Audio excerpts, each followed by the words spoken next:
et non noki parce que la place est limitée. Donc bien une famille bandeko vous en à Bruxelles, vous en à Hollande, vous en à Liège, vous en à Anvers, vous en à Charleroi, partout pour ça bien aimé, ça les force, ça la sacrifice, on a habitué de ça les sacrifices. Héros tout ça minuit, vous travaillez pour na comme dans mais pour na plaisir.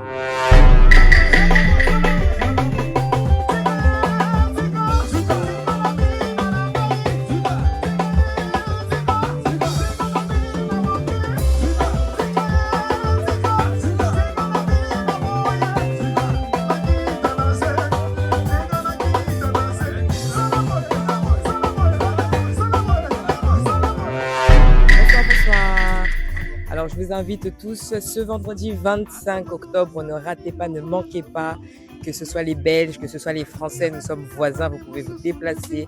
On vous attend à l'Espace Humaine pour le concert de l'évangéliste Papa Moïse Matuta.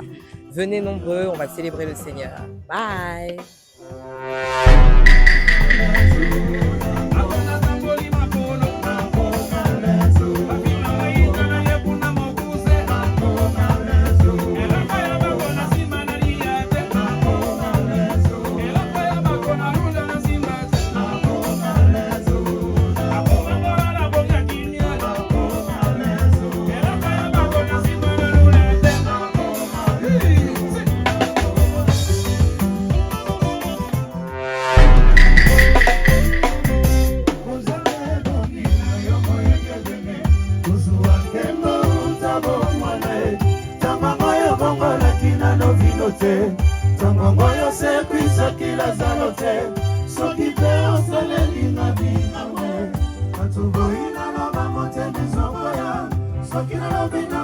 toya tokumisa nzambe en tout cas boya ebele ba bakouta ba Suisse bakouta Hollande bakouta Paris en tout cas tozela bino boya vraiment là ba heure bowelela ba billet parce que ba billet tikali ya compter bosoma ba billet en tout cas nkolo a rejoint le komo venez nombreux wa rozanga en tout cas italien voilà merci.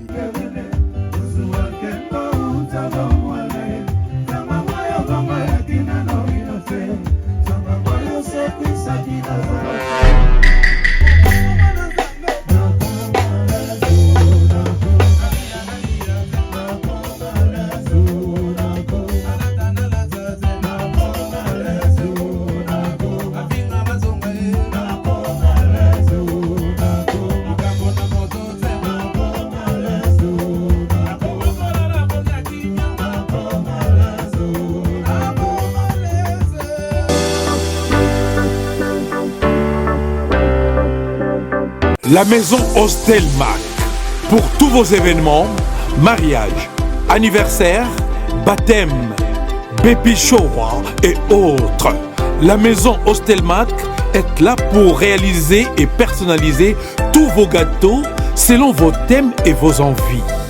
La maison Hostelmac, située en région parisienne, mais se déplace partout en France, en Europe ou en Afrique pour vous apporter son savoir-faire. Réservez dès à présent vos dates, car les places sont très limitées. Contactez la maison Hostelmac au numéro affiché ou sur Instagram, Hostelmac ou Facebook, Olivier Moukoko. Hostelmac, c'est le goût avant tout. Votre pâtisserie Hostelmac, Olivier Moukoko.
Alors le 25 octobre, ce qu'on s'agit à passer. On va mettre la santé.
Bana Bruxelles, Prince Mongali a invité Bino na concert au Tozalango le 25 na Espace Limen.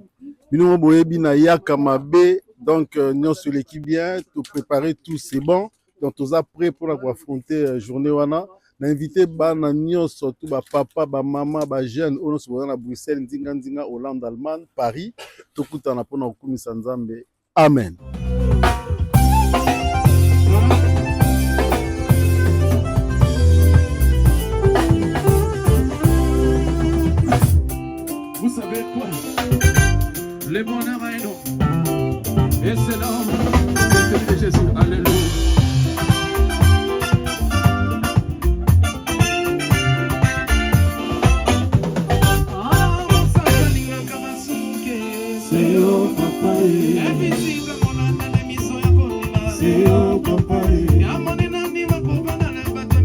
c'est au papa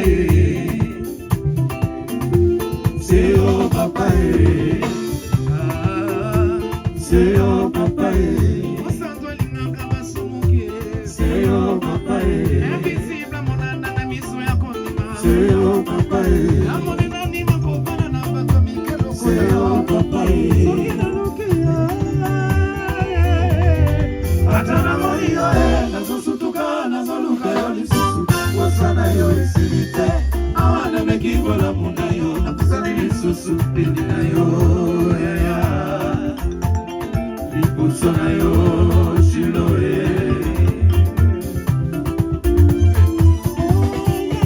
zambo ya tenisa mapona zala se okolo na mba zambo ya kutela kama bituba molili na zongo na te mosuki siambaka mwana mama ina maase yo papae soki nazosepela ezali kozonga mbona maye.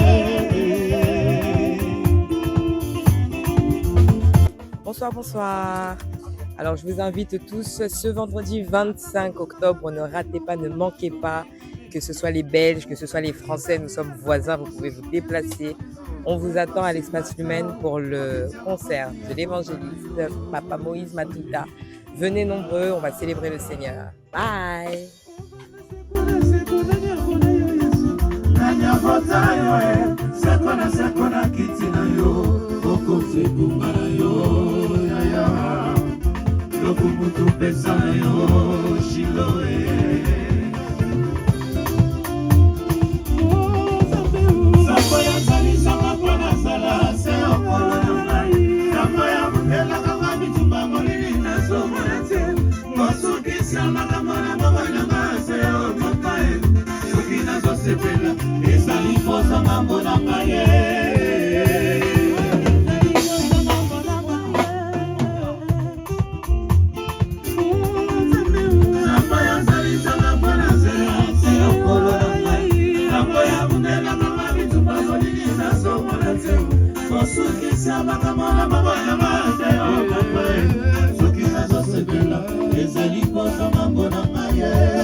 bien-aimés dans les seigneurs, surtout à Bruxelles. Nous vous invitons, c'est vendredi. En tout cas, ne manquez pas. Rendez-vous est à Moko.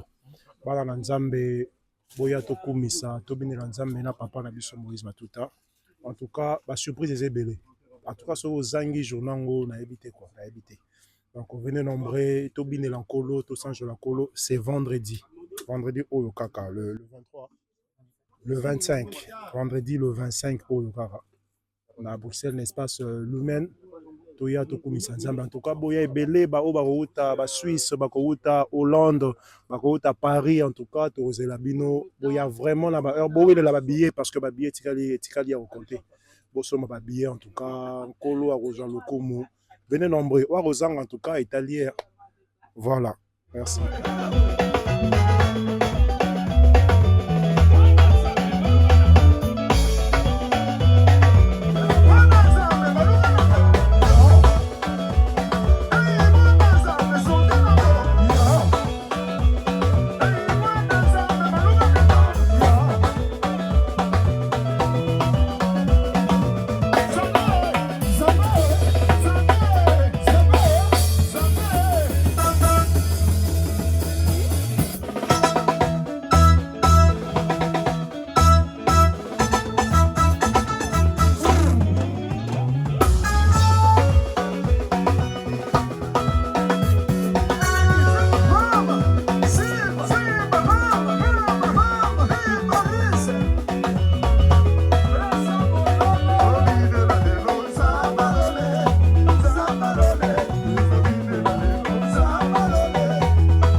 La famille Arabas, on se donne rendez-vous vendredi. Ce vendredi, c'est déjà là, cette semaine là, donc ça veut dire qu'en mode à partir de 19h, soyez à l'heure pour le concert de l'évangéliste Moïse Matuta. On va célébrer Dieu ensemble. Venez en famille, amis, connaissances, tout le monde. On va bien s'éclater dans le Seigneur. Amen. Merci.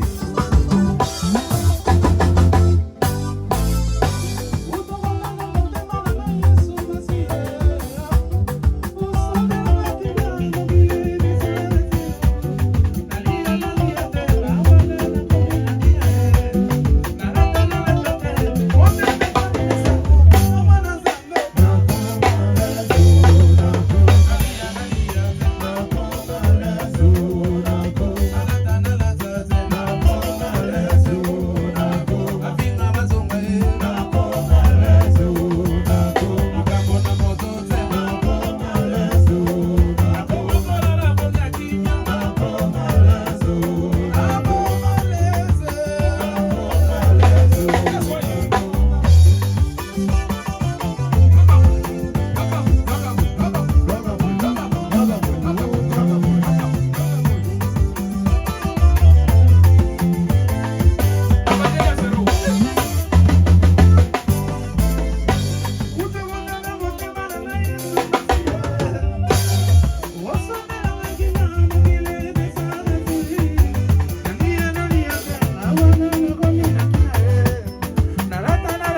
Shalom bien-aimé, shalom.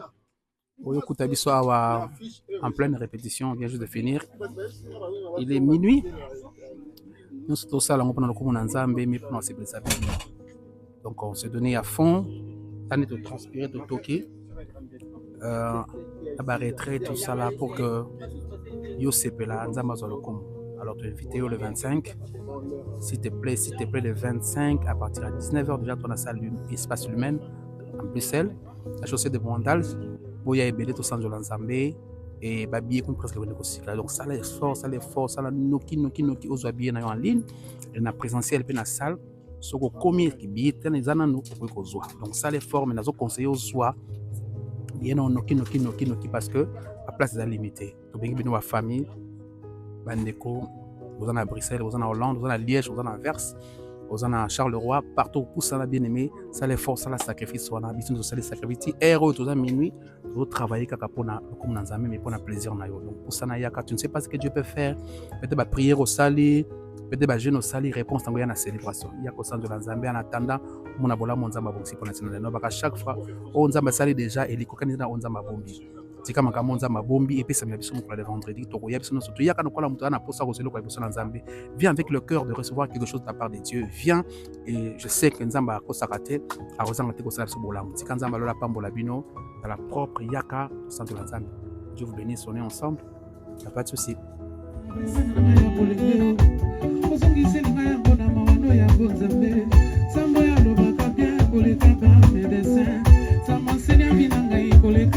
Professeur, ça m'a consolé pour les cabanes à la pour moi, ça m'a pas ma pour les cabavoka, ça m'a dit pour les cabapasteur, si y avait la maïs, ça y est, je vous arrêtez, si n'a pas mon bagage, vous petit galant, ça fait la maïs,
Bonsoir à tous, bonjour à tous, tout dépend à l'heure à laquelle vous recevrez cette vidéo. Je vous invite tous le 25 octobre en Belgique pour le concert de l'évangéliste Moïse Matouta. Nous serons tous là, mes frères, mes sœurs, nous allons glorifier et louer le Seigneur. Je compte sur votre présence, soyez présents à l'heure. Merci.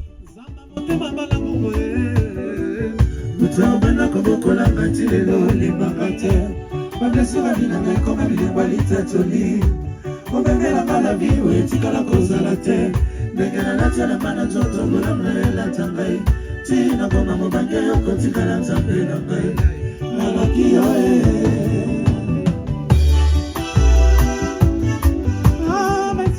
Matiaka fane na charge soki si charge soki na komi kolenga énergie ya vie na ngai tango masusu malai na butu makanisi ezotambola ngai yonde réconfort ya vie na ngai na ntango ya solitude zamba yebinaka tete na badomene ya vie na ngai tina koma mobange okotikala nzambe na ngai nalaki yoe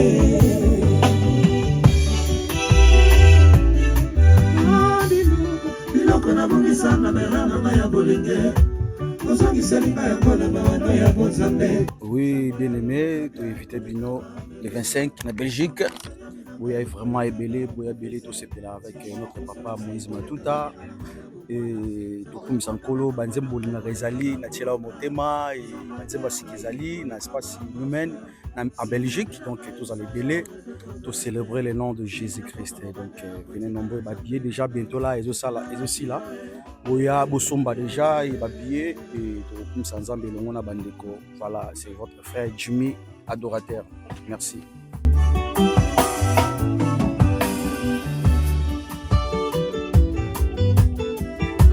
tolekisa kosala oyo etikali yesu tozobengela yo te.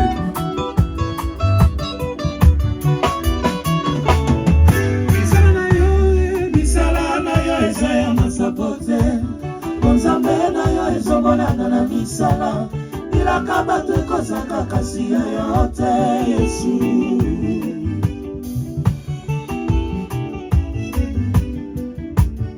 Nazana matatoli ya makambo salela ngai kala, oyetikali Yesu, nazobangela yo te oyaya. Samson Nakata soki ya Samson bayebi te wuta na Nzambe, nakata Yesu ki basimi te bilaka Nzambe ya pesa, tala soki ya sika ekoma bata lisusu. Papa opesanga Jésus, ata lelo nazali bato, opesanga Isaka, ata lelo beli bokono, ata basima moto, mwana sima kondima, lokola fondation ezali, reconstruction eza possible na Yesu yo. Misala na yo eza ya masapo te, konzambe na yo ezomonana na misala, bilaka bato ekosanga kasi ya yo te Yesu.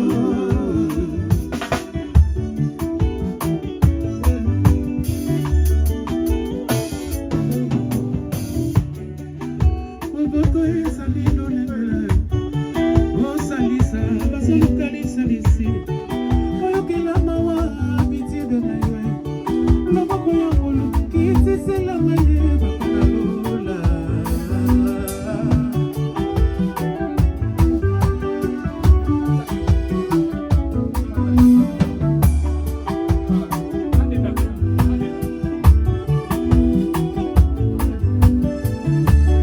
Esala banga te babengi ya mosuni ya bato, omemanga moya mitungisi na ngai ye, ozala miso moto neteleli ya mawa, samaba oyo bakwea bazosenga bolimisi basala pasi.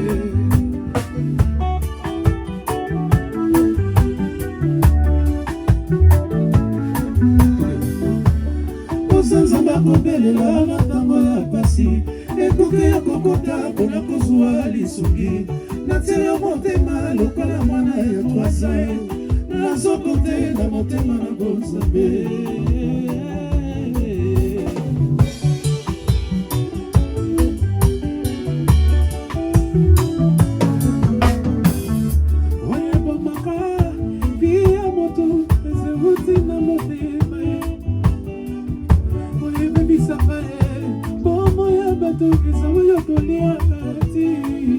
C'est de la profondeur du cœur, papa, que la bouche parle moi.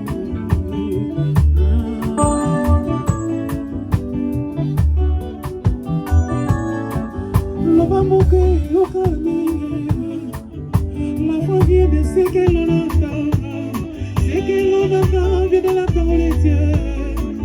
L'homme moqué au camier.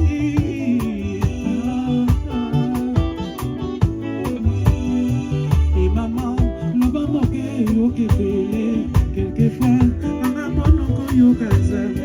quelquefois, cache-toi, yoka Jésus, l'olemo, et ça mourir, casse tout ma cassamba.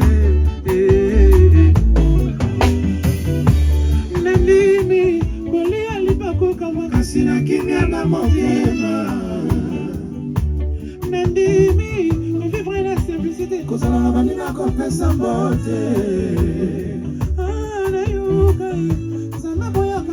Bon mélange dans ma message. Sokomati, omati mingi na bi. Kema na vertige. Yaya, loba moke yokebele. Quelquefois, kanga monoko yoka Nzambe. Quelquefois, cache-toi yoka Jésus. Lolemo, eza moke kasi tubaka Nzambe.